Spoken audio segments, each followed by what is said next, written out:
तो आपको यह बात समझनी पड़ेगी कि किसी का जलवे रंगी तखय्युलात में है, चिराग बन के कोई जिंदगी की रात में है। बहुत बुलंद फजा में तेरी पतंग सही, हमें पता है तेरी डोर किसके हाथ में है। हमें यह बात समझनी पड़ेगी। मैं तुम्हें अपने उसूलों की कसम देता हूं, मैं तुम्हें अपने उसूलों की कसम देता हूं। मुझको मजहब के तराजू में न तौला जाए, मैंने इंसान ही रहने की कसम खाई है। मुझको हिंदू या मुसलमान न समझा जाए। गरिया वालों, यहां बैठे हुए आपके चहेते उम्मीदवार उम्मीदाराम बेनीवाल जी, बायतू के विधायक और आपके हर दिल अजीज नेता हरीश चौधरी जी, फतेह खान साहब,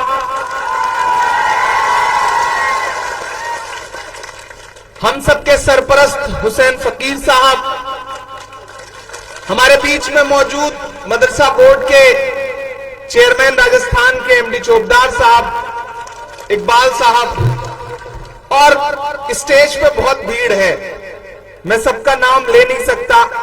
मुझे तो आके आज ये अच्छा लग रहा है कि मैं कई सूबों में जितना भाजपा की रैलियों में सामने भीड़ देखता हूं, उतना तो यहां स्टेज पर लोग बैठे हुए हैं। ये कमाल है, ये कमाल है बाड़मेर और जैसलमेर का। पहली बार आपके दयारे मोहब्बत में आया हूं। पिछले दिनों पटौदी एक हरीश भाई के चुनाव प्रचार में आया था, वो भी एक अलग इत्तेफाक था, और आज ही एक अलग इत्तेफाक है कि वो दोनों लोग यहां पे साथ बैठे हुए हैं। ये है मोहब्बत, ये मोहब्बत कायम रहे, इसकी दुआ करते हैं। गगरिया वालों, कुछ देर आपके सामने हूं, थोड़ी सी आपसे गुफ्तगू करना चाहता हूं। मुझे खुशी है कि इस भीड़ में मेरी नई नस्लें बैठी हैं, तो मैं ऐसे तमाम अपने बुजुर्गों को भी देख रहा हूं, हम जिनकी पेशानी की झुर्रियों में पिछले 25-50 सालों का माजी भी देखते हैं। मैं उनसे थोड़ी देर गुफ्तगू करना चाहता हूं। आने वाली 26 तारीख को आपको अपने घरों से बाहर निकलना है, ईवीएम की कतारों में लगना है, बूथ पर जाना है, और न सिर्फ बाड़मेर जैसलमेर के मुस्तकबिल का फैसला करना है, बल्कि हिंदुस्तान के मुस्तकबिल का फैसला करना है। एक तरफ वो ताकतें खड़ी हैं जो ये कह रही हैं कि हमें इतनी सीट दे दो क्योंकि हमें संविधान बदलना है, चाहे वो उनके नेता अनंत हेगड़े हो, चाहे लल्लू सिंह हो, या दर्जनों नाम मैं गिनाऊं भारतीय जनता पार्टी के प्रत्याशियों के नेताओं के, जो पूरी बेशर्मी के साथ अपने भाषणों में कह रहे हैं कि हमें इतनी सीट दे दीजिए ताकि हम देश का संविधान बदल सके। और प्रधानमंत्री जी और गृह मंत्री चुप होकर के अपने नेताओं के बयान सुन रहे हैं और खामोश है।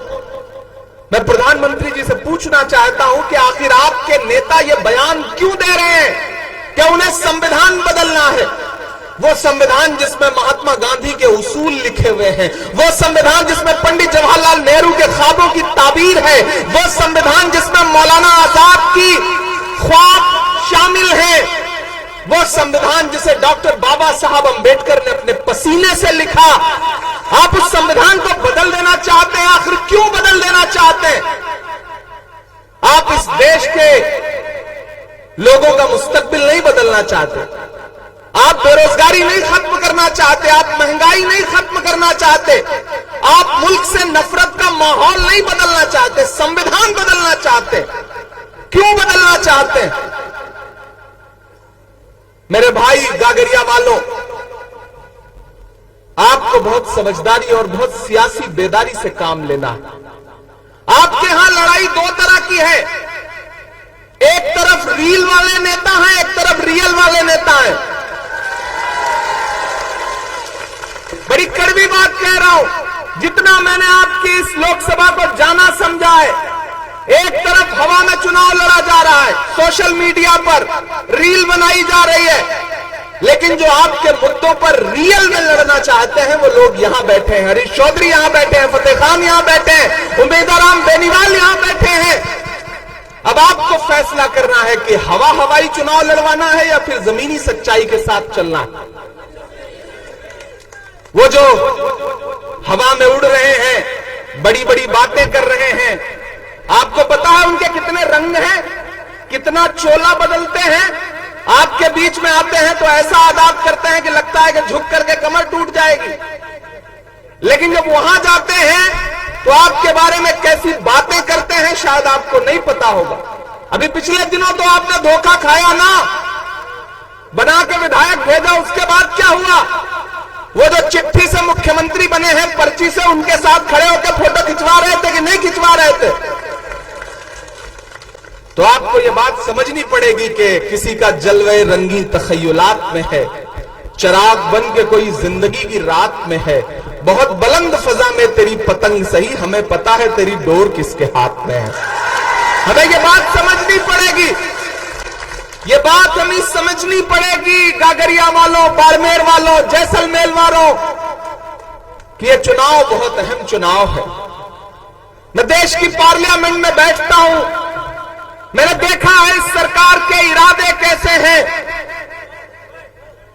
इनके इरादे अच्छे नहीं हैं, इनके मंसूबे अच्छे नहीं हैं। ये सिर्फ झूठ बोलते हैं, और प्रधानमंत्री जी ने तो झूठ बोलने में पीएचडी कर रखी है।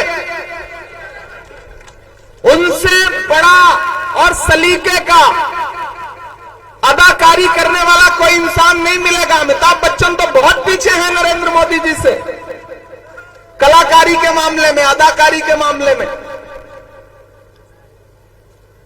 भावुक हो जाएंगे, यहां खड़े होंगे तो यहां की बात करेंगे, जोड़ेंगे कश्मीर से, फिर किसी दूसरी जगह खड़े होंगे तो ऐसी बात करेंगे कि लगेगा कि प्रधानमंत्री की भाषा ऐसी होनी चाहिए, उसकी गरिमा और उसकी मर्यादा का रत्ती भर ख्याल नहीं रखेंगे। वो पिछले दिनों पार्लियामेंट में खड़े थे, भाषण दे रहे थे, तो बड़ा भावुक हो गए। तो हमसे एक पत्रकार ने कहा कि इमरान साहब आप तो शायर हैं, आज तो प्रधानमंत्री जी भावुक हो गए थे, आप क्या कहेंगे? हमने कहा यार वो किसी का एक शेर है कि वो तिजारती पहलू निकाल लेता है, मैं कुछ कहूं तो तराजू निकाल लेता है, मैं इसलिए भी तेरे फन की कद्र करता हूं, तू झूठ बोल के आंसू निकाल लेता है। ये हुनर आता है उनको।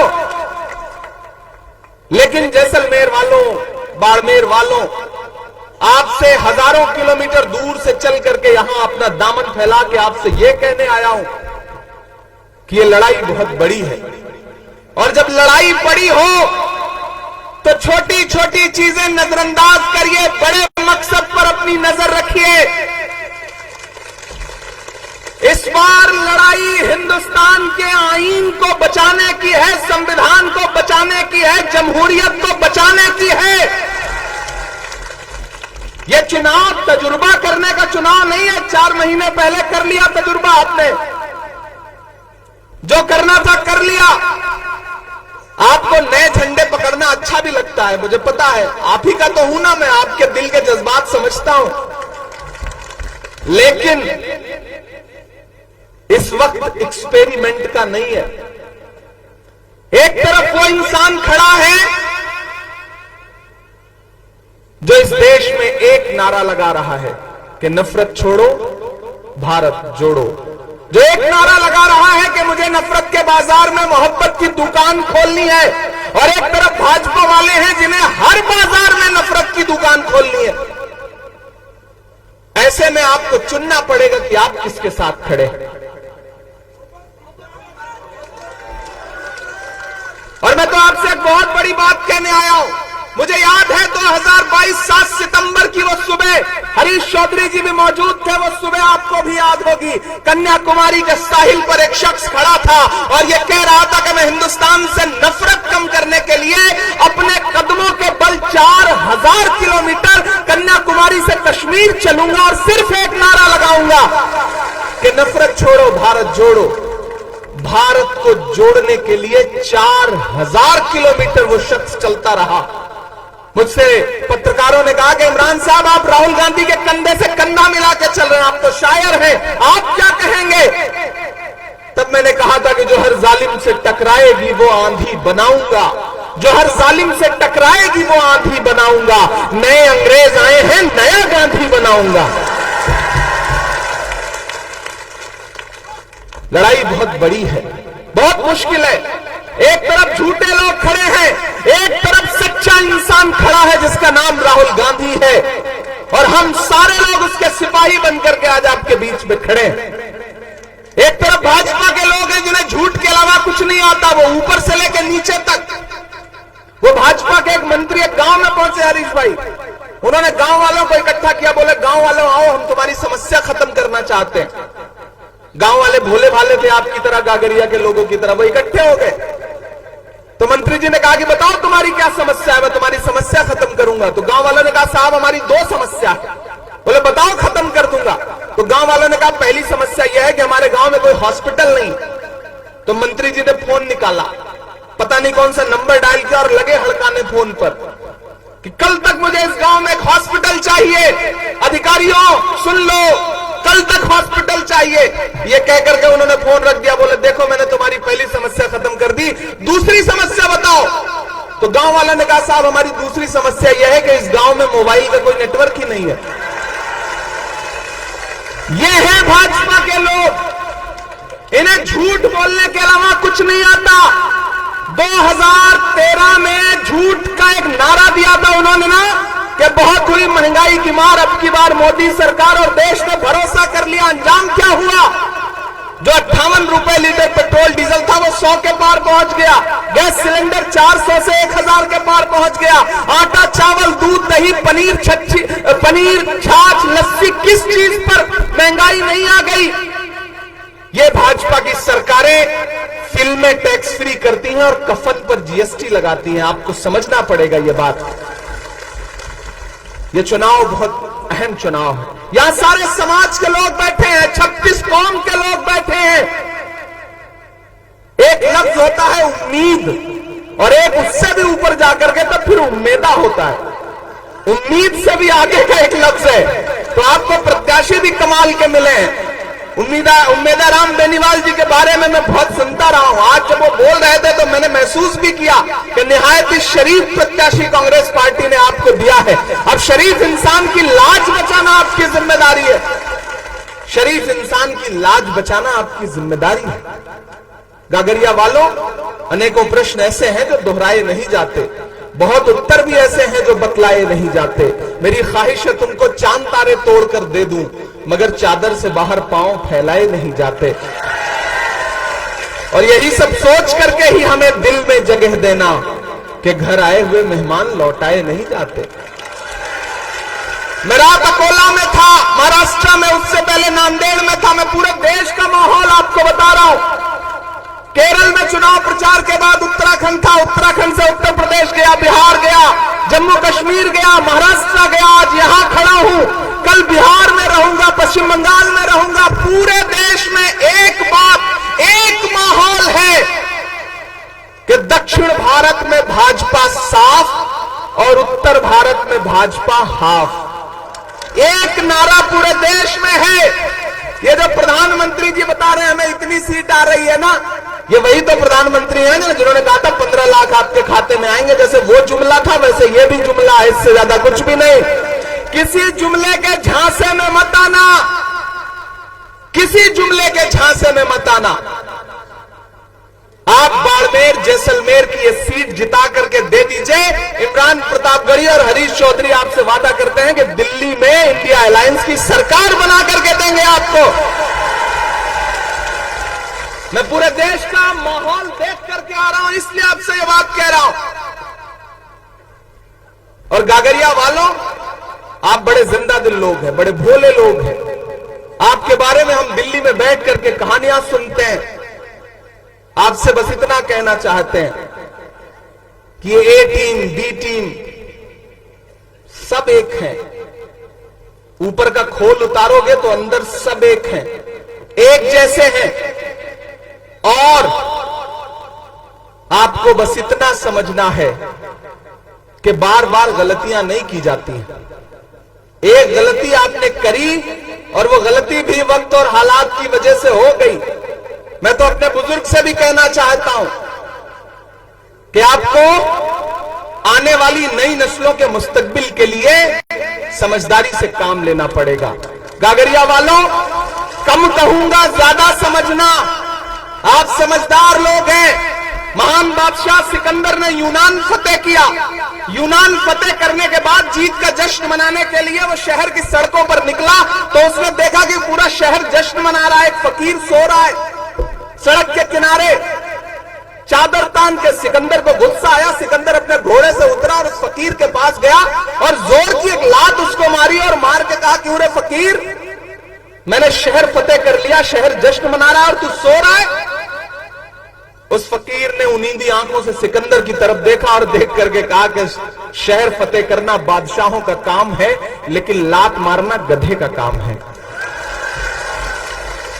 क्या खुदा की कायनात में इंसानों की इतनी कमी हो गई है जो उसने बादशाहत एक गधे के हाथ में सौंप दी? लात तो आपको भी पड़ी, हमको भी पड़ी। 2014 में महंगाई की लात पड़ी, 16 में नोटबंदी की लात पड़ी, उसके बाद जीएसटी की लात पड़ी, उसके बाद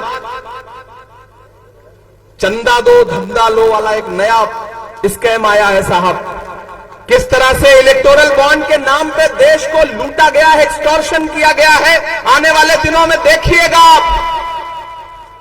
राहुल गांधी ने प्रेस कॉन्फ्रेंस करके 3 दिन पहले कहा है कि भारतीय जनता पार्टी 150 सीट का आंकड़ा पार नहीं करने जा रही है इस लोकसभा चुनाव में। और अगर राहुल गांधी ने कहा है तो फिर इसे पत्थर की लकीर समझिए। और मैं तो यहां एक बहुत बड़ी और बहुत संजीदा बात कह रहा हूं, मेरी नई नस्लों, आप इसे रिकॉर्ड कर रहे हैं, इसे जहनों में भी रिकॉर्ड करके ले जाइएगा, इसे दिल में भी रिकॉर्ड करके ले जाइएगा। मैं आज उम्मेदाराम बेनीवाल जी के लिए, हरीश चौधरी जी के लिए, फतेह भाई के लिए आपके सामने दामन फैला के खड़ा होकर के एक बहुत जिम्मेदारी भरी बात कहता हूं कि अरे आप तो वो लोग हैं, सुनिए मेरी बात पहले, बाद में समर्थन करिएगा। आप तो वो लोग हैं जो इस बात पर ईमान रखते हैं कि मजदूर का पसीना सूखने से पहले उसको उसकी मजदूरी दे देनी चाहिए। ईमान रखते हैं इस बात पर ना? रखते हैं इस बात पर ना? अगर इस बात पर ईमान रखते हैं तो मैं आपसे राहुल गांधी की मजदूरी मांगने आया हूं।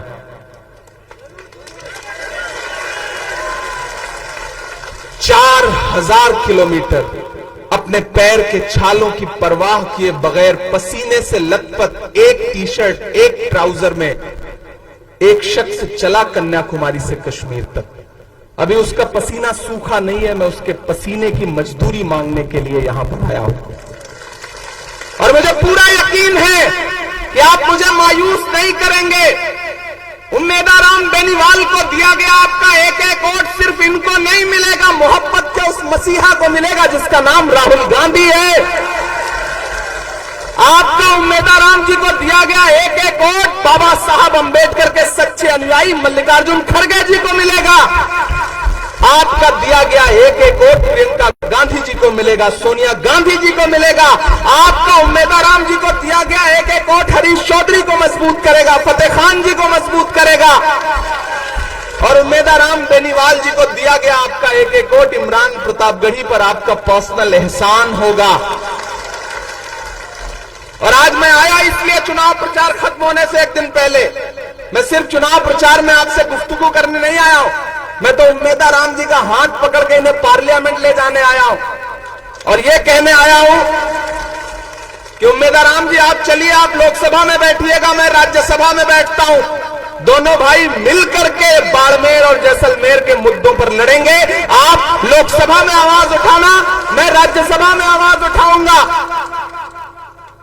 इधर यहां असेंबली में अकेले सब पर भारी पड़ने के लिए हरीश चौधरी साहब बैठे हुए हैं। तो मेरे भाई, बस एक बात कहूंगा कि ये तकसीम होने का वक्त नहीं है, बंटने का वक्त नहीं है।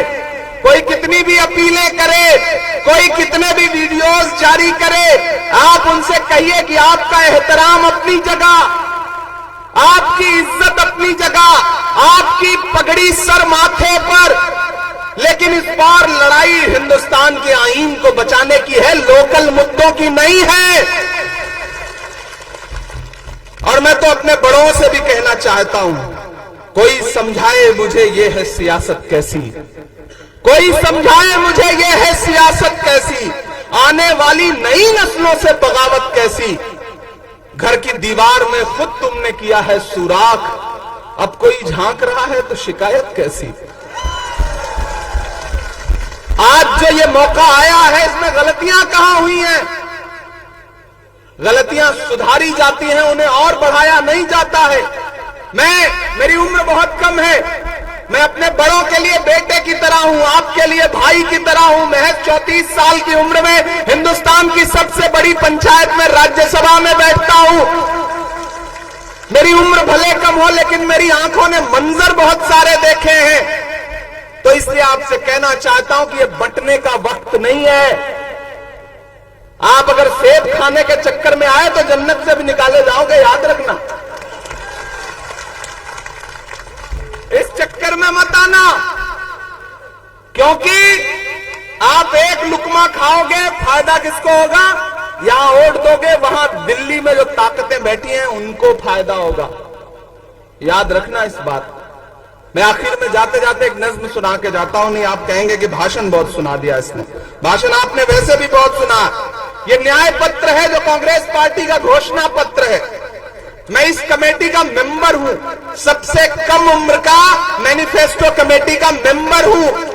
और हमने पी चिदंबरम जी ने, शशि थरूर ने, जयराम रमेश जी ने, इन सब ने मिलकर के हम लोगों ने जो मैनिफेस्टो बनाया है वो मैं आपके बीच में लेकर आया हूं।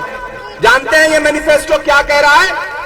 ये मैनिफेस्टो कह रहा है नौजवानों कि जैसे ही कांग्रेस पार्टी की सरकार बनेगी, सेंट्रल गवर्नमेंट की तरफ से 30 लाख नौकरियां एक साथ निकाली जाएंगी, पद भरे जाएंगे।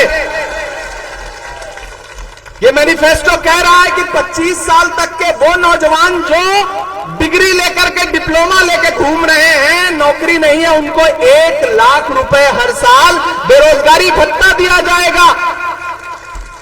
और अगर मेरी आवाज मेरी माओ बहनों तक पहुंच रही हो तो सबसे बड़ा ऐलान तो उनके लिए है। कांग्रेस पार्टी कह रही है कि जैसे ही हमारी सरकार बनेगी, हर गरीब औरत के लिए, हर गरीब महिला के लिए हर साल 1 लाख रुपए डायरेक्ट उनके अकाउंट में दिया जाएगा। कांग्रेस ये नहीं कह रही है कि महिला हिंदू हो, मुसलमान हो, गरीब सिख हो, ईसाई हो, बस गरीब हो और भारत की महिला हो, उसको 1 लाख रुपए। मैं आखिर में एक नज्म सुना करके आपसे विदा लेता हूं। आप बहुत अच्छे लोग हैं, बहुत मोहब्बत से सुन रहे हैं। आप मुझको मेरी शायरी की वजह से जानते हैं। ये जो मैनिफेस्टो है इसका नाम है न्याय पत्र। आप अगर थक गए हो तो अगले 3 मिनट पूरे जोश के साथ मुझे नजर आइए।